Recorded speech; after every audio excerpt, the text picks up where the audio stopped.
Gloire à toi, Seigneur. Tu es le grand vainqueur, Jésus. Apparemment, tu as paru faible, ô Dieu.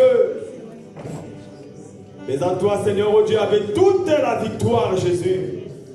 Voilà pourquoi, Seigneur, ô Dieu, je me recommande sous ta grâce. Que ta grâce me soit accordée, Jésus. De loin où j'étais, Seigneur, oh Dieu, c'est toi qui m'as cherché. C'est toi qui m'as conduit, Seigneur. C'est toi qui m'as orienté, Seigneur. Jusqu'à, Seigneur, oh Dieu, à demeurer dans ta maison, Jésus. Voilà pourquoi, Seigneur, voilà pourquoi j'ai dit, Seigneur, oh Dieu, tu es le grand vainqueur. Voilà pourquoi j'ai dit, Seigneur, mon roi, et qu'il n'y a que toi, Seigneur, oh Dieu, qui apparemment tu as paru faible.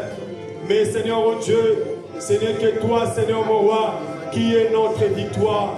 Voilà pourquoi j'ai dit, Seigneur, mon roi, que ton nom soit élevé, que ton nom soit glorifié, car il n'y a que toi qui es le Dieu véritable, il n'y a que toi qui es la source de vie et de paix éternelle. Dans le nom puissant de Jésus-Christ. Ainsi nous avons prié. Amen. Amen. Est-ce que nous pouvons acclamer le Seigneur?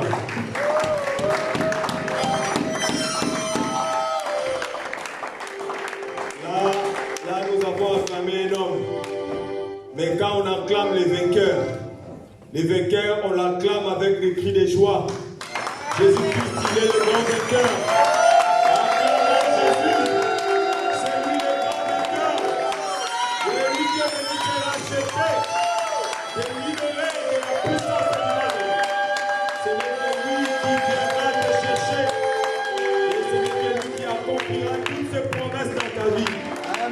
Amen. Que le nom de Jésus-Christ soit glorifié, bien-aimé. Shalom, shalom, shalom, shalom. Nous allons prendre nos Bibles. Prenons nos Bibles. Nous allons faire la lecture des Écritures.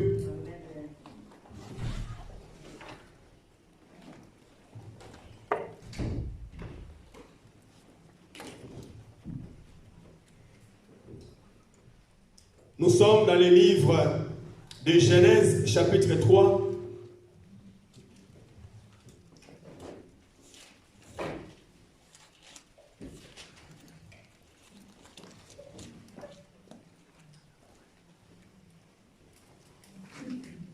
Genèse, chapitre 3, nous commençons à partir du verset 7 jusqu'au verset 11.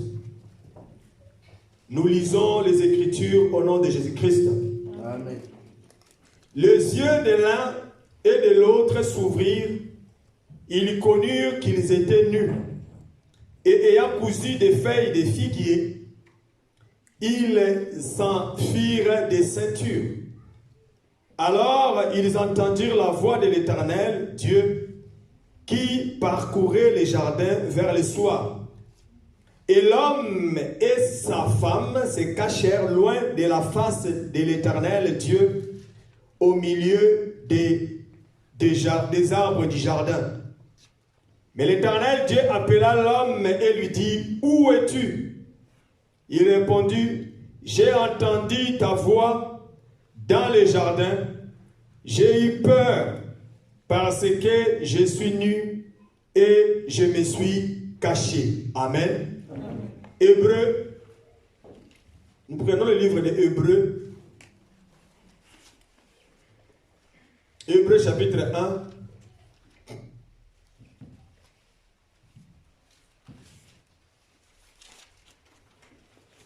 Hébreux chapitre 1, verset 1 à 2.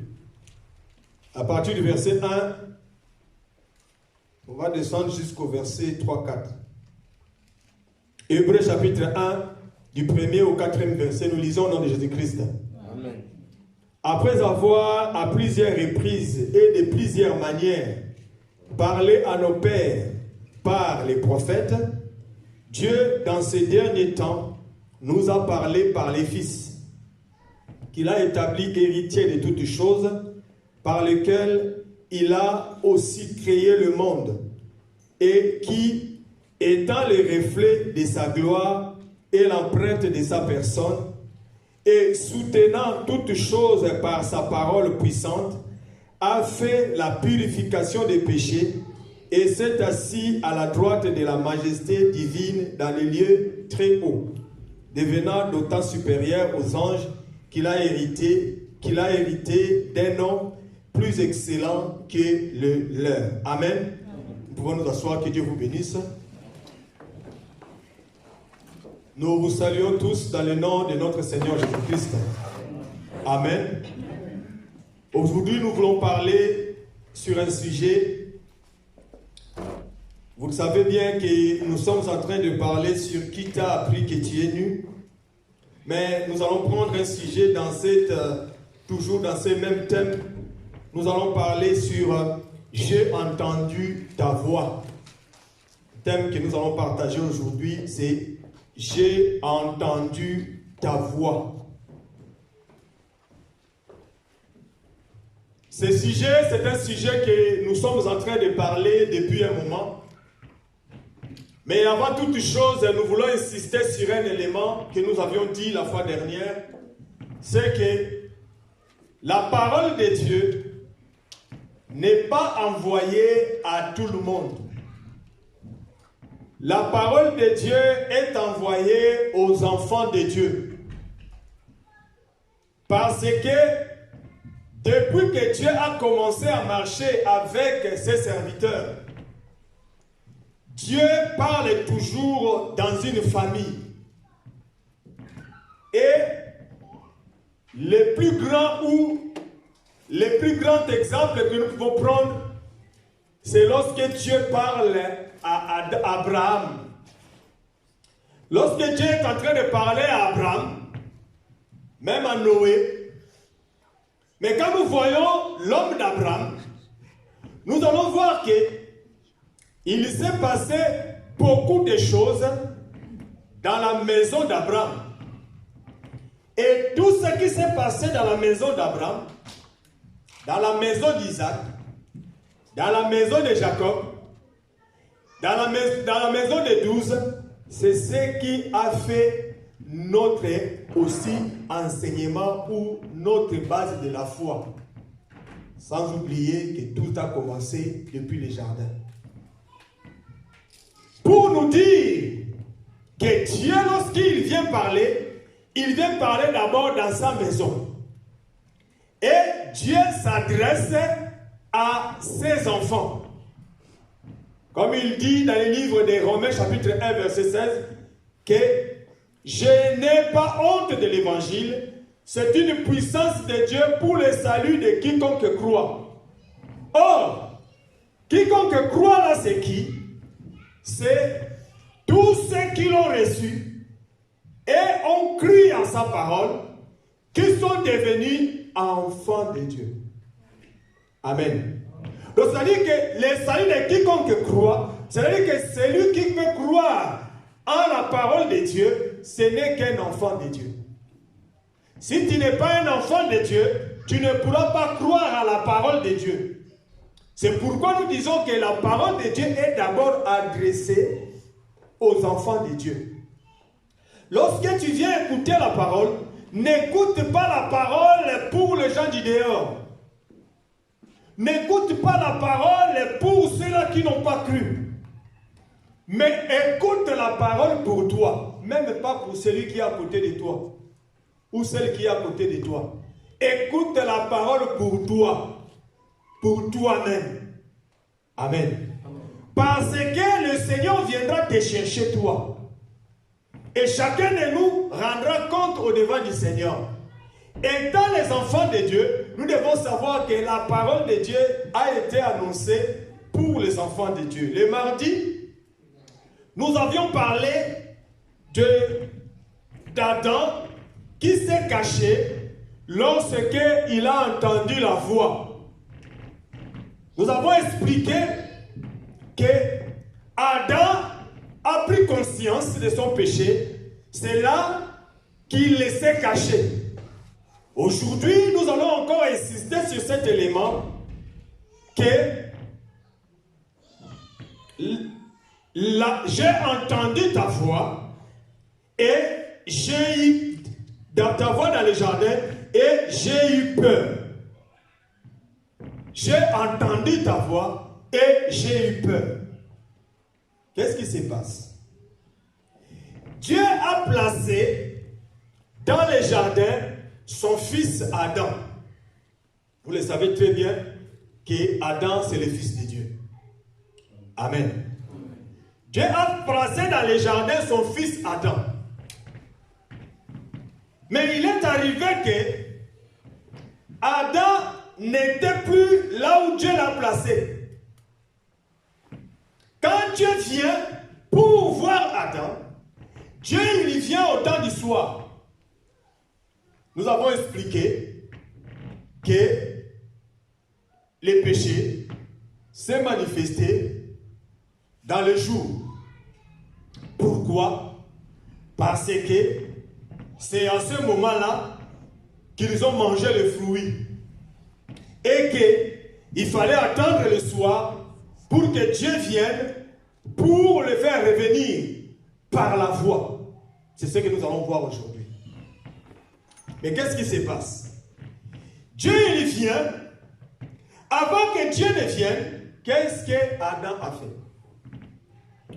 La Bible dit que Adam, quand il a mangé le fruit, Adam, il connut, lui et sa femme, qu'ils étaient nus et qu'ils ont mis des feuilles de figuier pour en faire des ceintures. Mais nous disons toujours que dans la parole de Dieu, on ne peut pas souligner une chose. On ne peut pas nous parler d'une chose sans pour autant que Dieu nous dise pourquoi il l'a fait. C'est ça même la différence entre les Écritures et l'interprétation ou l'explication des Écritures. Parce que si tu as les Écritures, tu as, comme nous vous avions dit, les corps, mais sans vie. Parce que c'est la vie qui fera que vous puissiez hériter la vie éternelle, la vie qui est dans les corps. Nous avons déjà expliqué ça. Nous avions dit que Israël, dans le temps d'Israël, Dieu a dit, selon Lévitique 17, que les jours où vous allez manger l'animal, vous allez égorger l'animal, verser le sang, vous ne mangerez pas le sang. Vous mangerez l'animal sans son sang. Dieu, il vient même lui-même expliquer. Il dit, vous ne mangerez pas le sang parce que la vie de toute chair est dans son sang. C'est-à-dire que Dieu a empêché à Israël de manger la vie du corps de l'animal. Nous sommes d'accord? Amen. Le Seigneur Jésus-Christ vient. Il dit, selon le livre de Jean chapitre 6, que celui qui mange ma chair et qui boit mon sang, il aura la vie. Donc, c'est-à-dire que Dieu dans la loi, quand il a dit à Israël de ne pas manger les sangs, c'est-à-dire que Dieu a privé à Israël la vie. Amen. Maintenant, quand Jésus vient, selon le livre encore de Luc chapitre 24, il dit, la loi, les psaumes et les prophètes ont parlé de moi. C'est-à-dire qu'en d'autres termes, pendant tout le temps qu'ils étaient en train de marcher, Dieu était en train de parler. Dieu était en train de parler. C'est ce que nous allons voir encore aujourd'hui par la grâce de Dieu, si Dieu nous fait grâce. Dieu était en train encore de parler. Mais ceux qui parlaient, ils ont dit des choses, mais il fallait attendre l'explication. Quand il n'y a pas d'explication dans ce qu'on te dit, et que tu vas le faire, tu vas quelque part, tu vois un signe quelque part, le signe là est en train d'annoncer que derrière là où tu es, derrière, il y a un danger. Mais toi, tu ne sais pas interpréter les signes. C'est-à-dire que si tu fonces derrière, c'est tous ceux qui conduisent des véhicules, tu vas risquer ta vie. C'est-à-dire que pour y aller, il faut avoir l'explication. Amen. Donc conserver ta vie vaut aussi l'explication. C'est-à-dire que Dieu a fait ces choses pour que nous puissions comprendre que si tu veux vivre, si tu veux avoir la vie éternelle, parce que lui-même il a dit encore dans le livre de Jean chapitre 17 que la vie éternelle est liée à la connaissance. La vie éternelle, c'est qui te connaissent, toi le Saint-Esprit Dieu, et celui que tu as envoyé. C'est-à-dire qu'en d'autres termes, la vie de Dieu est liée à l'explication que Dieu donne dans ce qu'il nous a présenté comme écriture, comme message couché dans les Écritures. Parce qu'on a écrit, mais il faut aussi qu'il y ait l'explication. Mais regardez, ils ont pris les feuilles de figuier, ils ont caché leur nudité. Mais ils n'ont pas caché leur nudité sur la poitrine, sur le ventre. Ils ont caché leur poitrine sur la ceinture. Pourquoi ils devaient les cacher seulement sur la ceinture? Amen. Maintenant, selon Dieu, qu'est-ce qu'on appelle les ceintures? Vous voyez? Qu'est-ce que Dieu appelle les ceintures? Maintenant, nous allons prendre d'autres exemples dans la Bible que Dieu est en train de nous parler des ceintures. Quand tu prends les livres de 1 Samuel, lorsque Anne a été exaucée de Dieu et qu'elle a eu Samuel, Anne a fait un cantique en train de chanter à Dieu. Et quand Anne chantait à Dieu, Anne a dit que, on va prendre ça,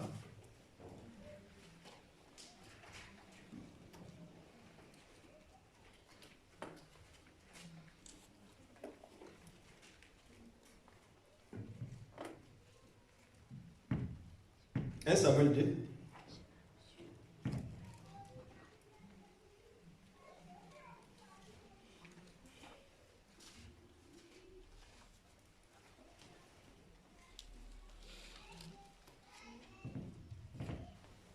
Nous sommes en train de parler si j'ai entendu ta voix. Mais nous allons toucher quand même cet élément-là. On ne va pas rester longtemps dessus. Sinon, on risque que vous puissiez vous perdre. Mais vous n'allez pas vous perdre parce que le Seigneur fera que toutes choses soient bien coordonnées en chacun de nous. 1 Samuel 2, versets 3 à 4. Ne parlez plus avec tant de hauteur que l'arrogance ne sorte plus de votre bouche, car l'Éternel est un Dieu qui sait tout, et par lui sont pesées toutes les actions. L'arc des puissants est brisé, et les faibles ont la force pour ceinture. Amen. Amen. C'est-à-dire que les faibles ont pour force la ceinture. C'est-à-dire que la ceinture est une force pour les faibles. Nous avons déjà pris un élément. C'est que la ceinture est aussi une force. Donc, quelque part, Adam a perdu la force. Et quand Adam a perdu la force, il fallait qu'il prenne la ceinture. Et quand nous allons encore là où Paul est en train de parler de la ceinture dans les armes spirituelles, Paul, il parle de la ceinture. C'est pourquoi il y a d'autres éléments qu'on ne va pas lire. On va juste énumérer et vous lirez à la maison. Donc, Éphésiens chapitre 6.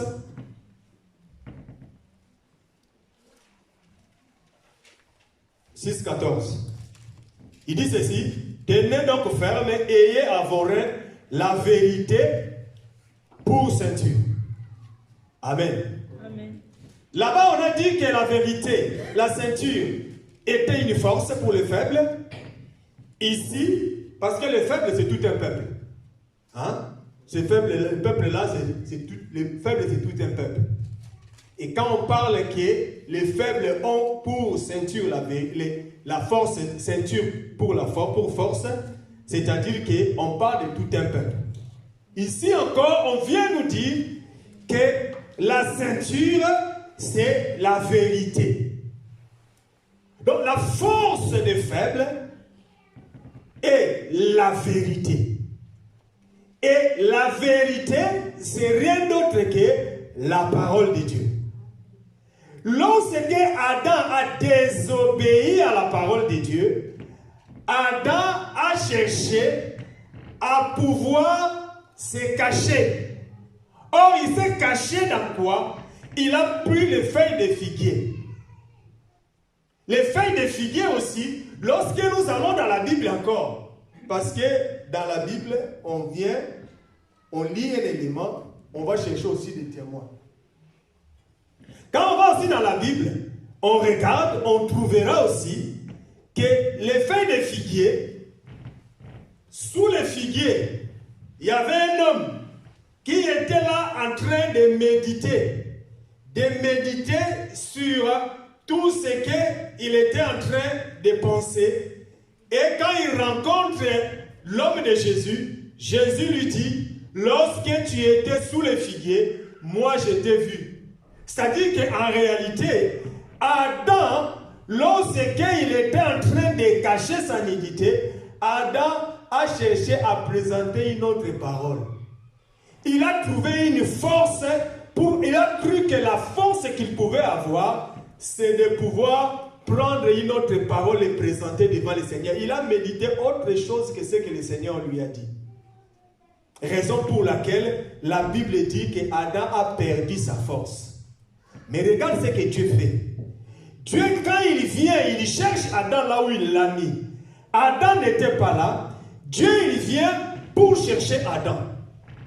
Dieu, il commence à appeler Adam. Mais la question, c'est que nous devons savoir. Pourquoi Dieu devrait appeler Adam? Mais Dieu ne pouvait seulement venir trouver Adam, parce que la Bible dit qu'au devant de lui, rien n'est caché. Il voit toutes choses, même dans les trous les plus noirs, Dieu il voit tout. Mais quand Dieu il vient chercher Adam, qu'est-ce que cela veut dire? Parce que Dieu, lorsqu'il place Adam là où il l'a placé, Adam devait y rester. Adam devait y rester parce que c'est là où Dieu a voulu que Adam demeure. Mais Adam est sorti de là où Dieu l'a placé et il est parti ailleurs. Et là où il est parti, Dieu ne voulait pas que Adam y demeure. C'est là que Dieu est venu chercher Adam. Mais j'aime beaucoup la parole de Dieu. Quand Dieu vient chercher Adam, Dieu il a parlé. La voix qui est Adam a entendu, Adam au lieu d'entendre la voix, mais Adam a eu la...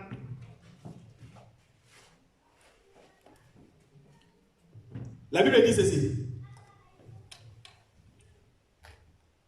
Ils entendirent la voix de l'Éternel qui parcourait le jardin vers le soir. L'homme et la femme se cachèrent loin de la face de l'Éternel. C'est ce que nous allons conclure par la grâce de Dieu à la fin, pour vous expliquer que la voix de l'Éternel, c'est la face de l'Éternel, c'est l'Éternel lui-même. Mais regardez, Dieu il vient chercher son fils. Parce que ce que Dieu était en train de faire, Dieu était en train aussi de prophétiser ce qui se fera dans la suite des temps. Parce que depuis tous les temps que vous avez vu dans la Bible, Genèse, Exode, Lévitique, Nombre, jusqu'à Apocalypse, Dieu est en train de chercher Adam. Amen. Dieu est en train de chercher son fils. Mais regarde ce que Dieu est en train de dire ici. Prenons un peu la Bible, le livre de Luc. Vous avez compris que Adam a trouvé une force contraire à ce que le Seigneur lui a donné. Parce que la force d'un enfant de Dieu réside dans la vérité. Comme 2 Corinthiens 13 dit, Paul dit que nous avons la puissance qui est dans la vérité. C'est-à-dire qu'il faut toujours garder la vérité de la parole en toi. C'est ça ce qui sera ta force. Mais Adam a désobéi et Adam s'est affaibli au devant du Seigneur. Il s'est caché, croyant qu'il avait la force, mais il n'avait plus rien. Prenons Luc chapitre 15.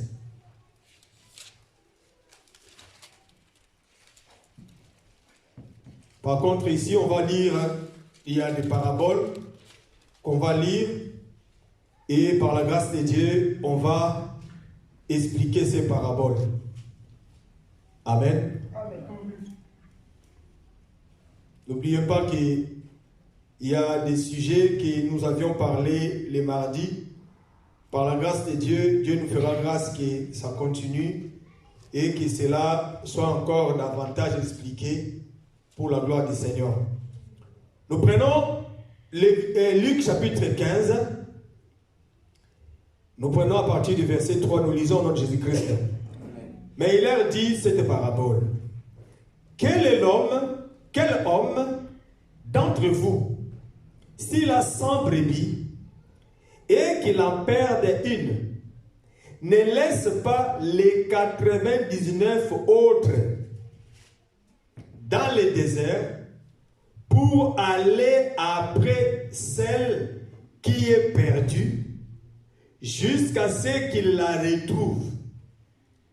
Lorsqu'il la retrouvée, il la met avec joie sur ses épaules et de retour à la maison, il appelle ses amis et ses voisins et leur dit: réjouissez-vous avec moi, car j'ai retrouvé ma brebis qui était perdue. De même, je vous l'ai dit, il y aura plus de joie dans le ciel pour un seul pécheur qui se répand que pour 99 justes qui n'ont pas besoin de repentance. Ou quelle femme, si elle a 10 drachmes et qu'elle en perde une, n'allume une lampe, ne balaye la maison et ne cherche avec soin jusqu'à ce qu'elle la retrouve. Lorsqu'elle l'a retrouvée, elle appelle ses amis et ses voisins et dit: réjouissez-vous avec moi, car j'ai retrouvé la drachme que j'ai perdue. De même, je vous l'ai dit, il y a de la joie devant les anges de Dieu pour un seul pécheur qui se répand. Il dit encore: un homme avait 2 fils. Le plus jeune dit à son père: mon père, donne-moi la part des biens qui doit me revenir. Et le père leur partagea son bien. Peu de jours après, le plus jeune fils, ayant tout ramassé, partit pour un pays éloigné où il dissipa son bien en vivant dans la débauche. Lorsqu'il eut tout dépensé, une grande famine survint dans ce pays et il commença à se retrouver dans les besoins. Il alla se mettre au service d'un des habitants du pays qu'il envoya dans ses champs garder les pourceaux. Il aurait bien voulu se rassasier des carouges que mangeait le pourceau, mais personne ne lui en donnait. Étant rentré à lui-même, il s'est dit: combien de mercenaires chez mon père ont du pain en abondance et moi, ici, je meurs de faim. Je me lèverai, j'irai vers mon père et je lui dirai: mon père, j'ai péché contre le ciel et contre toi. Je ne suis pas digne d'être appelé ton fils. Traite-moi comme l'un de tes mercenaires. Il s'éleva et alla vers son père. Comme il était encore loin, son père le vit et fut ému de compassion. Il courut se jeter à son cou et le baisa. Le fils lui dit: mon père, j'ai péché contre le ciel et contre toi. Je ne suis plus digne d'être appelé ton fils. Mais le père dit à ses serviteurs: apportait vite la plus belle robe et l'en revêtait. Mettez-lui un anneau au doigt et des souliers aux pieds. Amenez-les veaux gras et tuez-les, mangeons et réjouissons-nous. Car mon fils que voici était mort. Il est revenu à la vie. Il était perdu et il est retrouvé. Et ils commencèrent à se réjouir. Amen. Ici, le Seigneur Jésus-Christ était en train de parler, mais toujours en parabole. Et nous vous signalons en insistant que la Bible est écrite en parabole. Tout ce qui est dans la Bible, ce sont des paraboles qui nécessitent les explications. Amen. Mais il y a aussi certaines écritures, quand tu les lis, ça explique. Tu lis une écriture, l'écriture donne aussi le sens. Mais même si l'écriture donne le sens de ce qu'il veut dire, mais tu vas voir que même dans ce sens-là, il nécessite encore l'explication. Amen. C'est pourquoi vous verrez que même quand l'énigme éthiopien était en train de lire, l'énigme éthiopien voulait savoir de qui on parlait. C'est-à-dire que savoir seulement de qui on parlait ne suffit pas. Mais il fallait qu'il ait toute l'explication. Et ayant toute l'explication, c'est là que le salut est entré dans la maison de l'énigme éthiopien. La Bible dit qu'il y avait un homme. Mais cet homme-là avait 100 brebis. L'homme avait 100 brebis. Curieusement, l'homme s'est retrouvé qu'une brebis était perdue. Mais regardez, l'homme, il vient, il prend 99 brebis. Il voit les lieux où il peut les cacher, où il peut les protéger. Parce que le problème, c'est que l'homme voulait récupérer la brebis perdue pour la ramener chez lui. Amen. Mais curieusement, il prend les 99 brebis, il les prend, il les met dans le désert. Nous avons lu avec vous. Il les ramène, il les met dans le désert. Maintenant, il va chercher l'autre brebis qui était perdue. Parce que si la brebis perdue revient, l'homme aura toutes ces brebis qui vont former un troupeau. Amen. C'est là que nous disons aussi que les 100 là, les 100 brebis là, peuvent constituer seulement un seul. Les 100 peuvent constituer un seul. Ce n'est pas pour rien que Dieu a donné à Abraham d'avoir un fils à 100 ans. Abraham n'avait qu'un seul fils. Amen. Abraham n'avait qu'un seul fils. Mais dans les fils d'Abraham, il se retrouvait aussi d'autres. Mais en réalité, Abraham n'avait qu'un seul fils. Quand Dieu vient chercher dans la maison d'Abraham, lui mettre à l'épreuve, Dieu dit à Abraham ceci: j'ai besoin que tu viennes me sacrifier ton fils, ton unique fils. C'est-à-dire qu'en réalité, Abraham n'avait qu'un seul fils. Et le seul fils d'Abraham, Isaac, lorsque Dieu vient, il vient chercher dans la maison d'Abraham. Mais Dieu parle à Abraham, il lui dit qu'Abraham, toi tu auras des postérités. Les étoiles du ciel et les sables de la mer. Donc, Abraham avait des postérités. Mais en réalité, Abraham n'avait qu'une seule postérité. Maintenant, dans la postérité d'Abraham, il y avait d'abord manifestation des sables de la mer, qui est la postérité terrestre, la postérité de la chair. Et il y avait aussi manifestation des étoiles du ciel, qui est la postérité céleste. C'est ce que l'apôtre Paul dit dans Galates 3, qu'il parlait d'une seule postérité, et cette postérité était... On va lire. Donc nous voulons vous montrer que, en réalité, Dieu n'a cherché que son Fils. Regarde-toi. On va prendre juste le verset 16. Il dit ceci.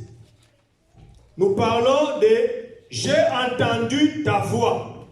C'est ce que nous voulons parler aujourd'hui par la grâce du Seigneur. Verset 16.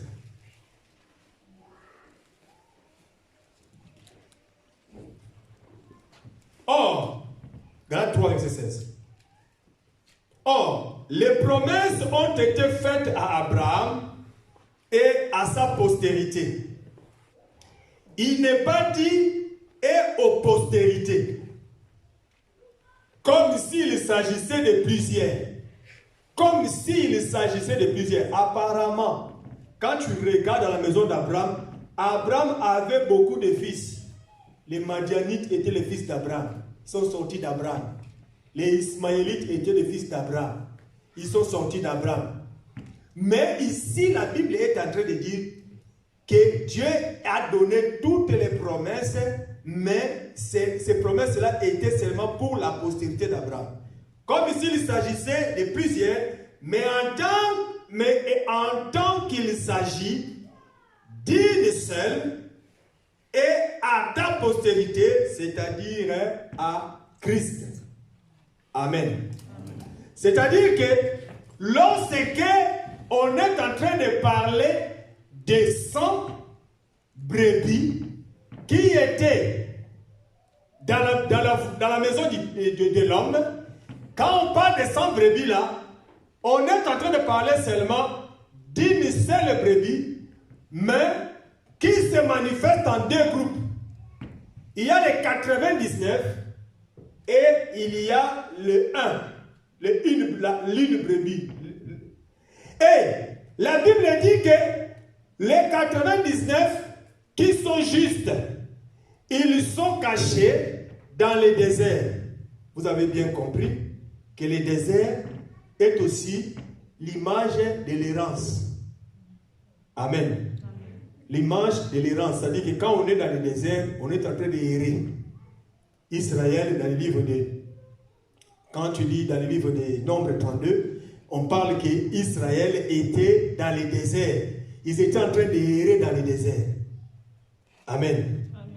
Or, Israël qui était en train d'errer dans le désert, c'est l'image du peuple que Dieu a mis de côté. Encore selon le livre de Romains chapitre 11. Dans Romains 11, la Bible dit que Dieu a mis l'esprit d'assoupissement dans Israël afin que toute la totalité des nations, nous puissions d'abord entrer. C'est-à-dire qu'en réalité, selon aussi la parabole du drachme, quand la femme n'a pas trouvé la drachme, la femme a pris la lampe pour laisser les 9 autres à côté. Il commence à éclairer seulement pour chercher là où il y a la lampe, la drachme. Or, vous le savez, quand on parle de la lampe en réalité, quand on parlait de la lampe, selon ce contexte-là, la lampe, quand tu l'amènes vers ici, là-bas, il reste les ténèbres. Amen. Quand tu prends la lampe, tu braques la lampe ici, de l'autre côté là où ils sont restés dans les ténèbres. C'est pourquoi la Bible dit qu'Israël est resté dans l'assoupissement. Au jour d'aujourd'hui, la parole de Dieu, le nom de Jésus-Christ est dévoilé seulement à nous l'Église. Aujourd'hui, Israël, il est dans l'assoupissement.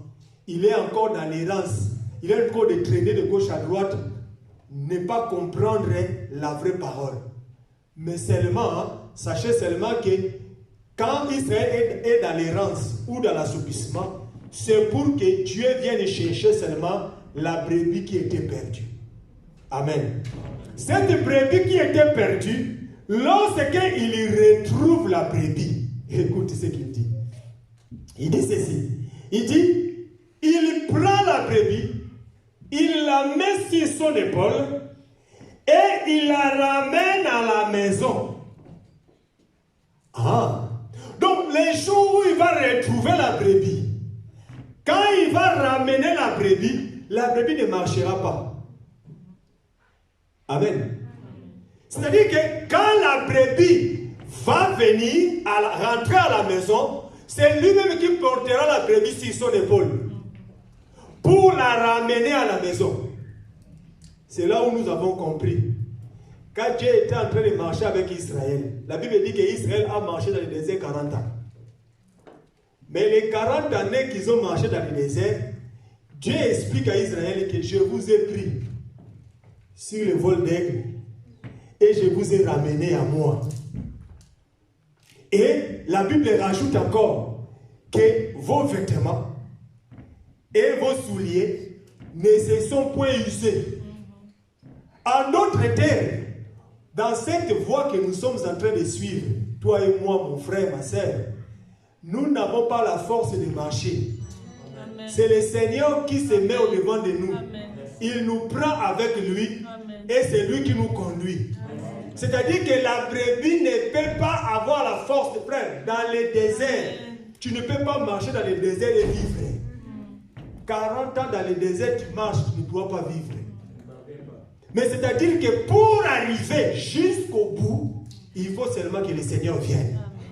Et la Bible dit que la marche d'Israël, c'était juste un vol d'aigle. Amen.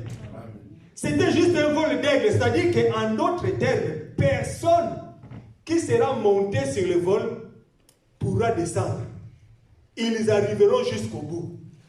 Dieu a pris toujours ses fils et il les a conduits jusqu'au bout du chemin.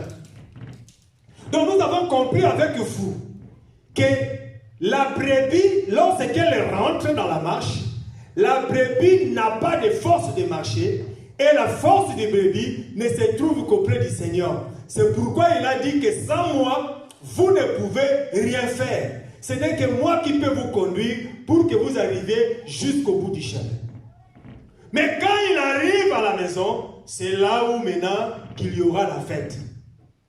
Et nous avons vu encore avec vous que, en réalité, depuis qu'Adam est sorti, depuis que Dieu a parlé à Adam de la sorte, Dieu est en train toujours de chercher son fils. Et quand il cherche son fils, ça dit qu'il n'y a pas encore la fête. Mais remarquez encore une chose. Le fils prodigue qui est parti, l'enfant qui était perdu. Lorsque cet enfant qui était perdu, il était en train de pouvoir souffrir de ce qu'il était sorti de la maison du Père.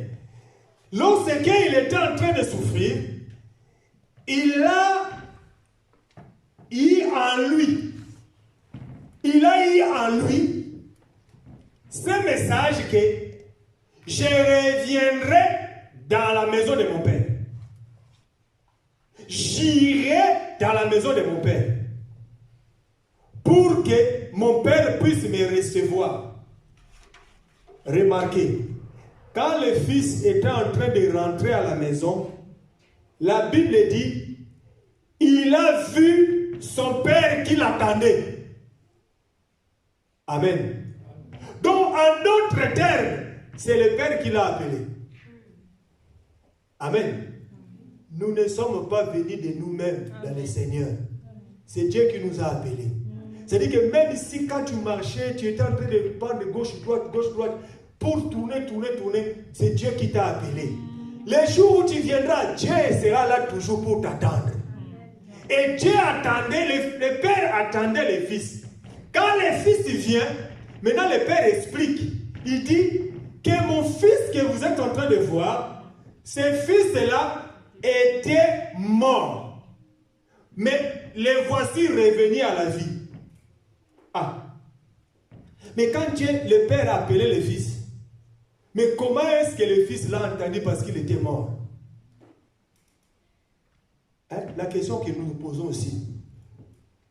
Quand Jésus va dans la tombe de Lazare, hein? Jésus va dans la tombe de Lazare. Il appelle Lazare. Lazare, sors!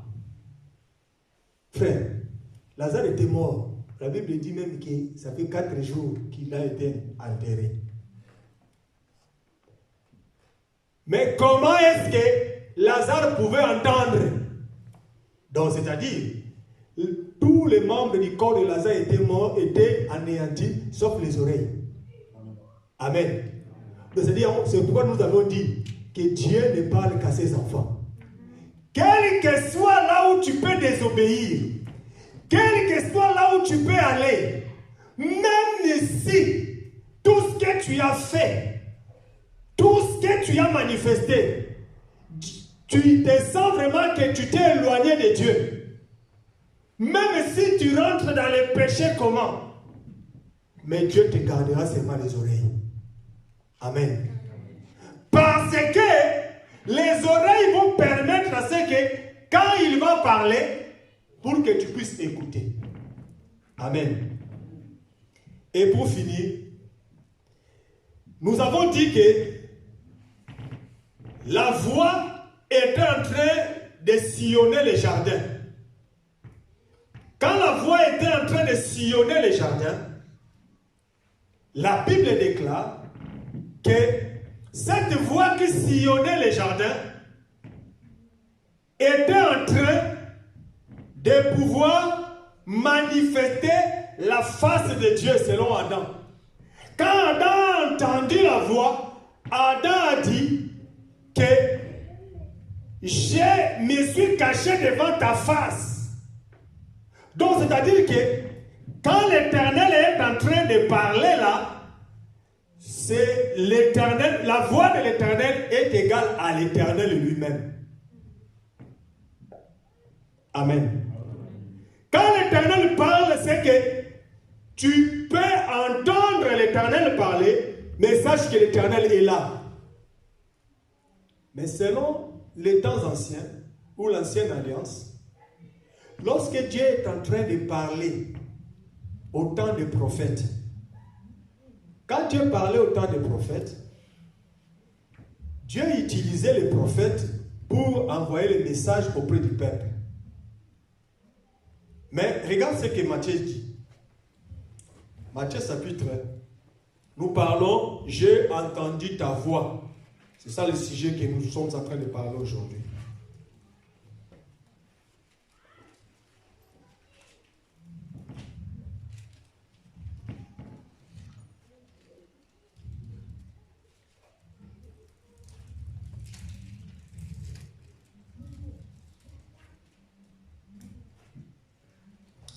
Matthieu chapitre 3, verset 3.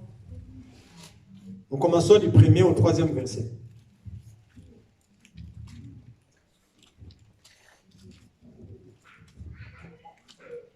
Nous lisons au nom de Jésus-Christ.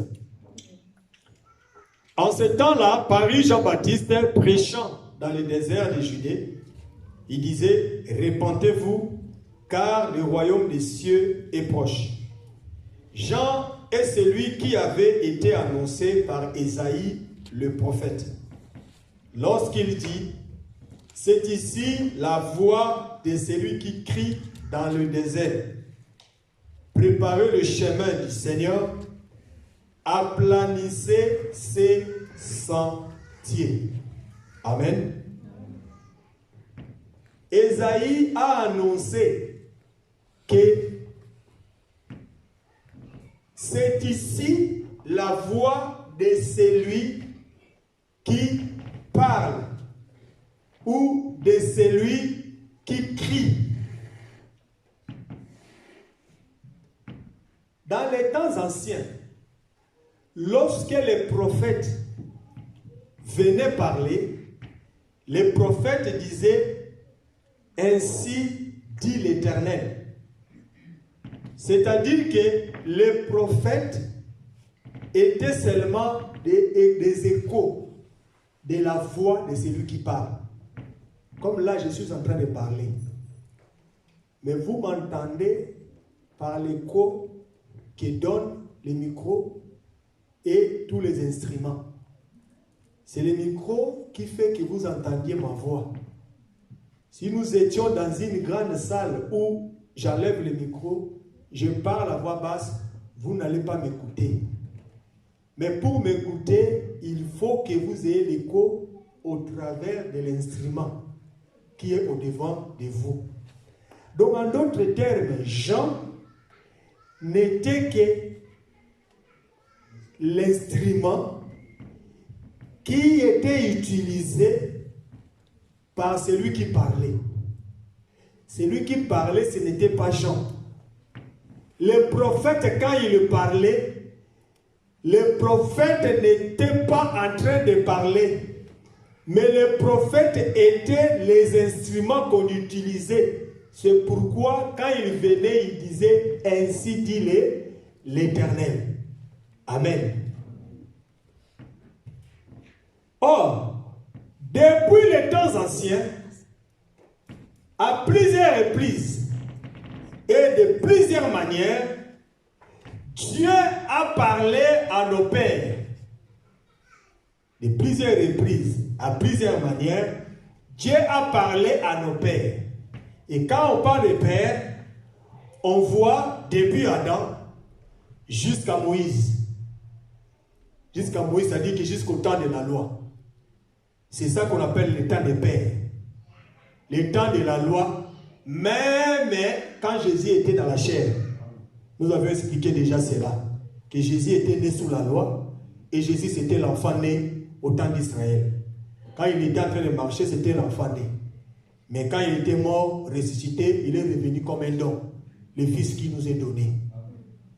Mais la Bible dit ceci, que Dieu nous a parlé maintenant par le Fils.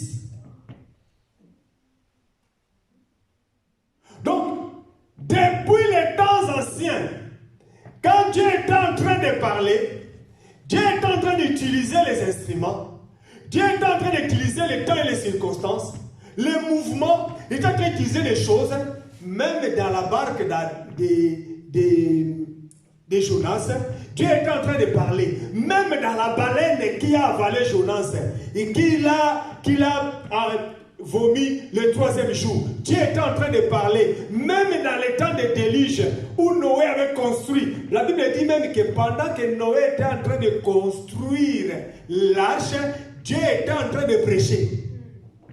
Donc la construction de l'arche de Noé était une prédication. Amen. Mais pendant que Dieu était en train de parler, Dieu parlait toujours de manière que tous ceux qui entendaient la voix de Dieu n'arrivaient pas à pouvoir les comprendre. Maintenant, pour que Dieu puisse bien éclairer les choses, Dieu il vient lui-même parler par les fils. En d'autres termes, Dieu il vient lui-même pour pouvoir parler afin que l'incrédulité tombe. Afin que tous ceux qui étaient en train de pouvoir vivre dans les péchés, personne ne peut se repentir, personne ne peut abandonner les péchés si ce n'est celui qui a écouté réellement la voix de Dieu. Sinon, ça sera des disciplines personnelles que tu vas appliquer, mais tu n'as pas abandonné les péchés. Pour que les péchés, tu l'abandonnes. Pour que tu abandonnes, tu sortes de l'esclavage, il faut seulement que le Seigneur lui-même, Dieu lui-même vienne te parler. Et c'est là où nous avons compris avec vous que quand il vient parler, regarde ce que Paul est en train de dire dans Timothée.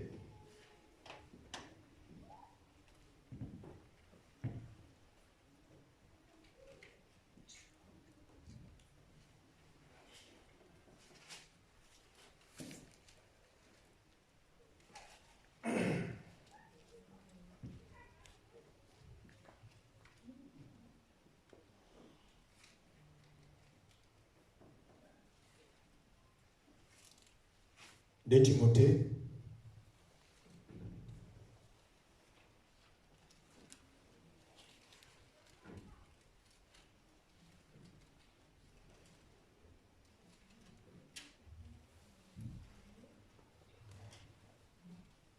Nous prenons 2 Timothée, chapitre 2.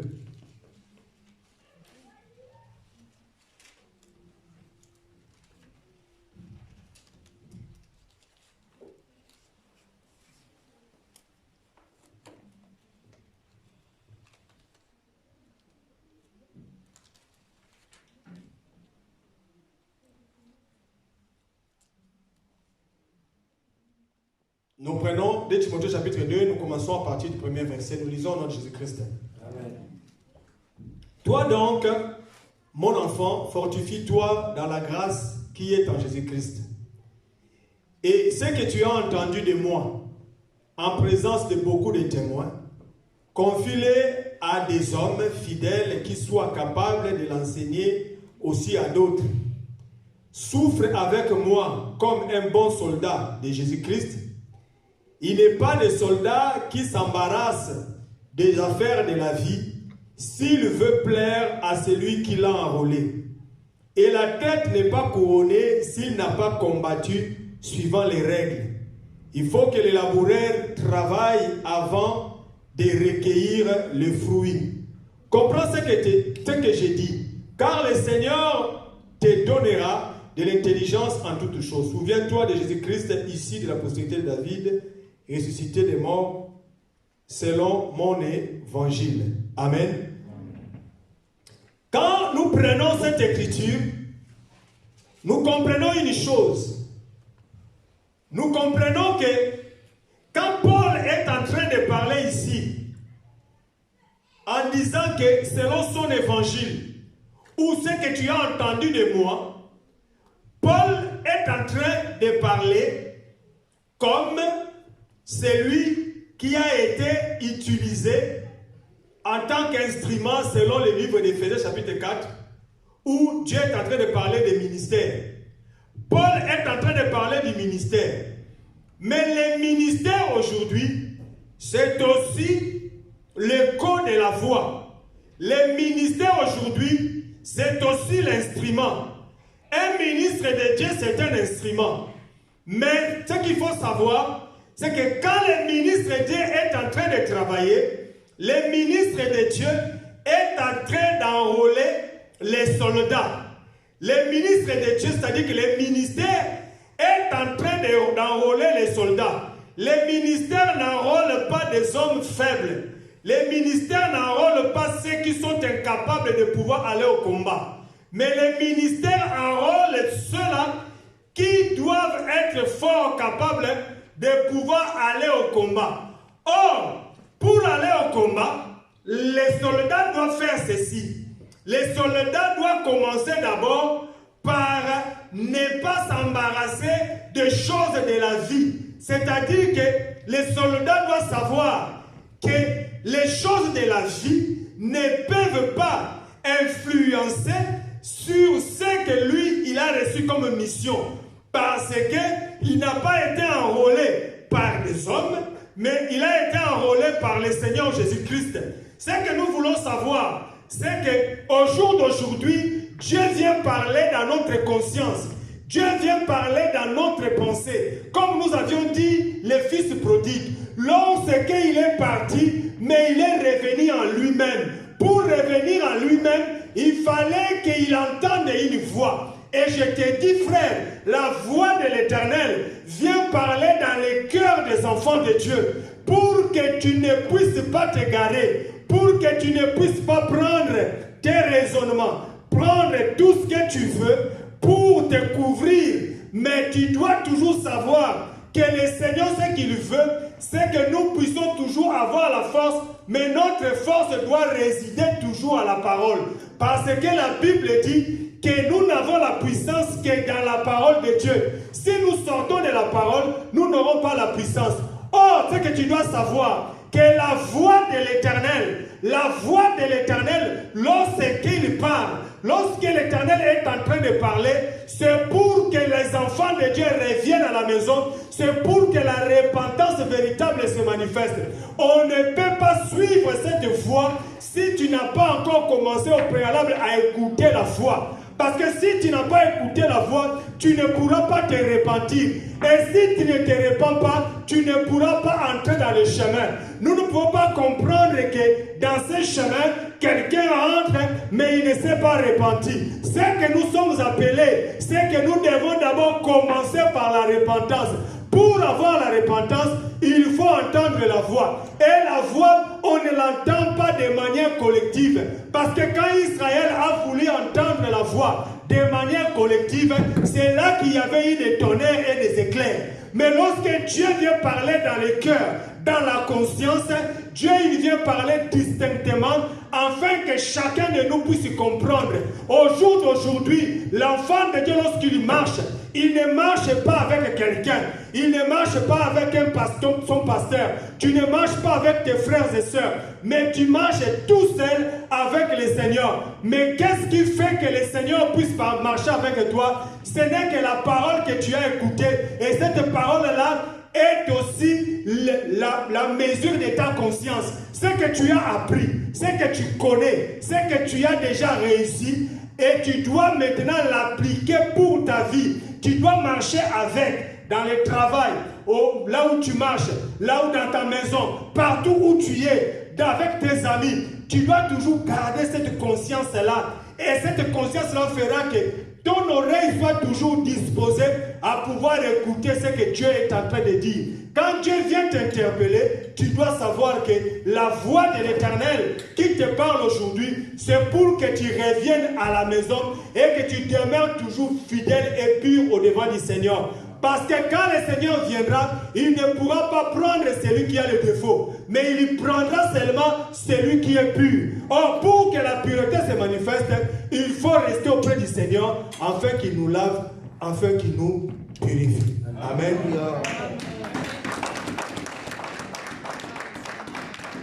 Que le nom du Seigneur soit glorifié. Amen. Nous allons prier pour ceux que nous avons écoutés. Les chantres vont nous entonner un cantique. Nous allons prier.